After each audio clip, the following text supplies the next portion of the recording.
এই বদরগঞ্জ তারাগঞ্জে আপনি নির্বাচন করছেন। এই দীর্ঘ 14 বছরের পৃথিবীর আলো বাতাস ছেড়ে মুক্ত বাতাসে এসে এই 24-এর বাংলাদেশ পরবর্তী এই নির্বাচনে, পরিবর্তনের নির্বাচনে আপনার এলাকার মানুষের কি পরিবর্তন সবচেয়ে বেশি গুরুত্ব দিয়ে আপনি নির্বাচনে অংশগ্রহণ করছেন?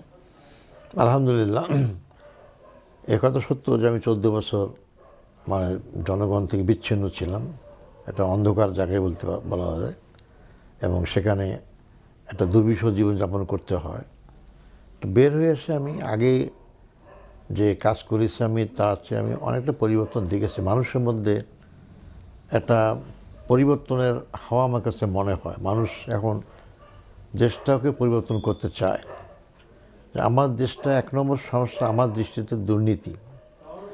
এই জনগণ দুর্নীতি থেকে অতিষ্ঠ হয়ে এবং কথায় কথায় চাঁদাবাজির যে একটা অত্যাচার, যেখান থেকে কেউ রেহাই পাচ্ছে না। বিশেষ করে আমার এলাকায় আবার এখানে মামলাবাজির রাজনীতি, প্রতিপক্ষকে ঘায়েল করার জন্য সত্য মিথ্যা লাগিয়ে তারা মামলা দিয়ে দেয়, এবং এখান থেকে জনগণ মুক্তি পেতে চায়। আমার সঙ্গে আলাপে তারা সবাই এটা বলে। তো এই জন্য তারা বলে এই আগের মতো আমার দেশটাকে চাই না। আমার এরকম কোনো জনপ্রতিনিধি হোক যারা জনগণের প্রতি জুলুম অত্যাচার করে, এটা আমরা চাই না। এই পরিবর্তনটা আমি দেখতে পাচ্ছি, এবং তারা মনে করে যে আগে যে সমস্ত ব্যবস্থায় আমাদের দেশ চলছে আমরা সেটা পরিবর্তন চাই, এবং সৎ লোকদের একটা, সে যে দলেরই হোক, সৎ লোকদের একটা দায়িত্ব গ্রহণ করা উচিত, যাতে করে দেশটা গরিব দেশ যারা বলা হয়, সততার সঙ্গে দায়িত্বটা পালন করে এই দেশটা কিন্তু অনেক উন্নতি করতে পারবে।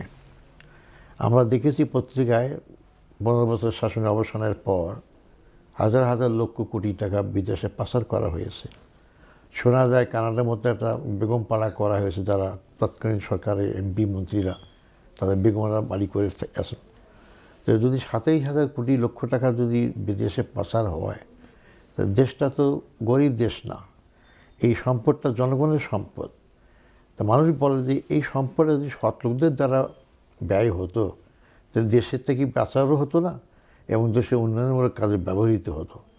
তখন আমাদের বক্তৃতা দিয়ে সিঙ্গাপুরের চেয়ে বড় দেশ, ভালো দেশ বলার দরকার ছিল না। এই দেশটাই এই টাকা, ওই সম্পদ, দুর্নীতিমুক্ত সমাজ কায়েম করলেই দেশটা একটা স্বাবলম্বী দেশ হতে পারত।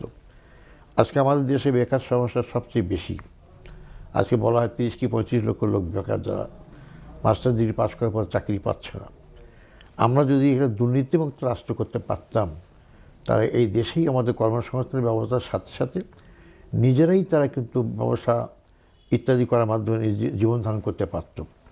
এবং আমি ব্যক্তিগত মনে করি যে এই দেশটা যদি সত্যিকার অর্থে যদি একটাই কাজ করা যায়, সৎ লোকদের মাধ্যমে দুর্নীতি মুক্ত করা যায়, তাহলে বাংলাদেশ অল্প সময়ের মধ্যেই মাথা তুলে দাঁড়াতে পারবে। আমাদের দেশের ছেলেদেরকে গরিব পিতার জমি বিক্রি করে বিদেশ যেতে হবে না, বরং বিদেশ থেকে লোক আমাদের দেশে চাকরি করতে আসবে। এই জন্য পরিবর্তনটা করতে হবে, শুধু নীতির পরিবর্তন করতে হবে। শুধু দলের পরিবর্তন, ব্যক্তি পরিবর্তন দিয়ে হবে না। পরিবর্তনটা আমার আদর্শিক, নৈতিক এবং দেশপ্রেমিক, এই 3টার সমানে যদি আমরা পরিবর্তন করতে পারি, যা সত্যিকার বক্তৃতার জন্য, রাজনীতির কারণে নয়, সত্যিকার দেশপ্রেমিক, দেশকে ভালোবাসে, জনগণকে ভালোবাসে, এবং জনগণের সম্পদ জনগণের কাছেই ফিরিয়ে দিতে পারে, রাষ্ট্রীয় সম্পদ নিজের সম্পদ মনে না করে যে রাষ্ট্রের জন্যই ব্যয় করার চেষ্টা করে, তাহলে এইটা হলে আমার দেশ উপকৃত হবে। জনগণ সেটাই চায়।